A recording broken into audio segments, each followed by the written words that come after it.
He fell ill, but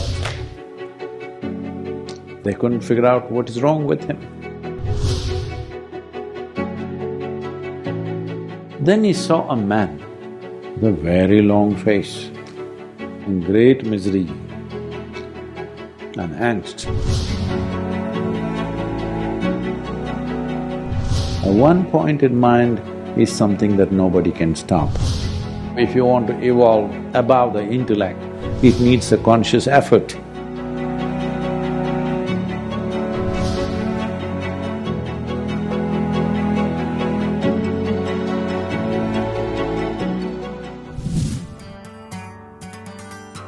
"500 years ago, there was a city of my forefathers who were kings in that area.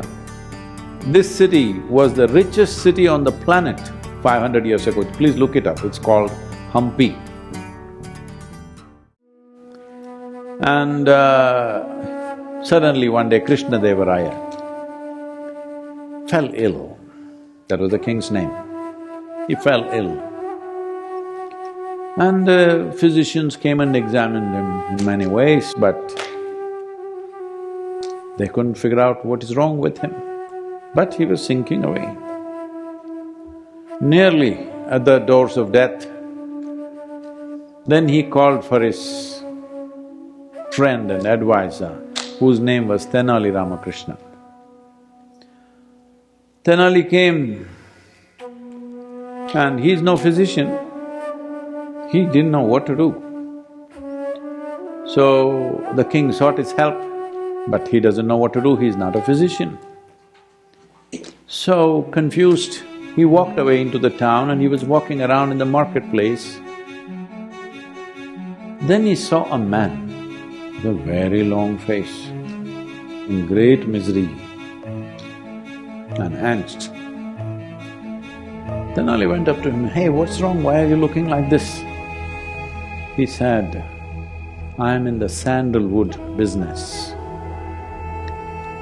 Because a large stock was available somewhere, I took a huge debt and bought this entire sandalwood. Now if I don't sell quickly, I will be finished. People who have lent me money are not going to leave me alive. The only way I can sell this sandalwood is the king must die. When kings died, always the cremation was done with sandalwood. Nobody else can afford it. So he said, unless the king dies, I'm finished." Tenali looked at him, the intensity of his misery and angst. He said, "Wait a minute." He went home, got the money and he bought all the sandalwood. The man was very happy and the king recovered.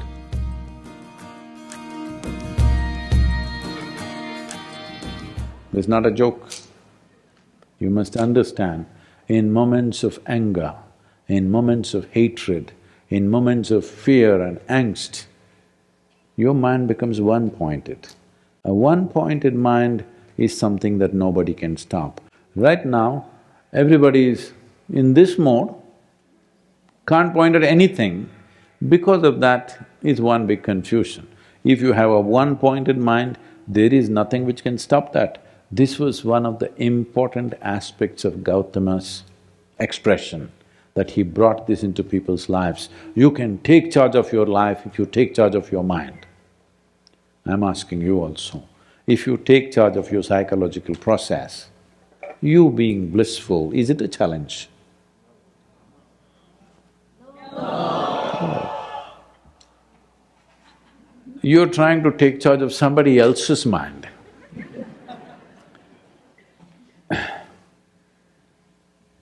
One day, Shankaran Pillai and his wife went to the marriage counselor.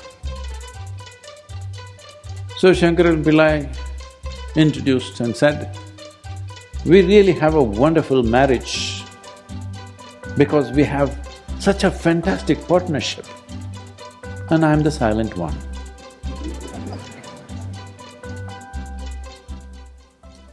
So this whole process of rising above the mind, which means a Buddha, becoming a Buddha. You must understand that's not his name is Gautama Siddhartha.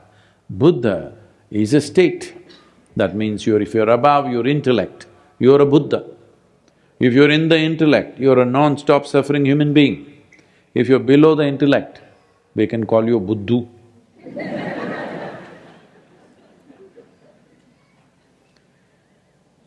So, as evolution, as creatures, we were below the intellect. Slowly, we evolved into the intellect. Now if you want to evolve above the intellect, it needs a conscious effort. Don't wait for Mother Earth to do it for you. It may happen after 1,000,000 years, but you won't be there.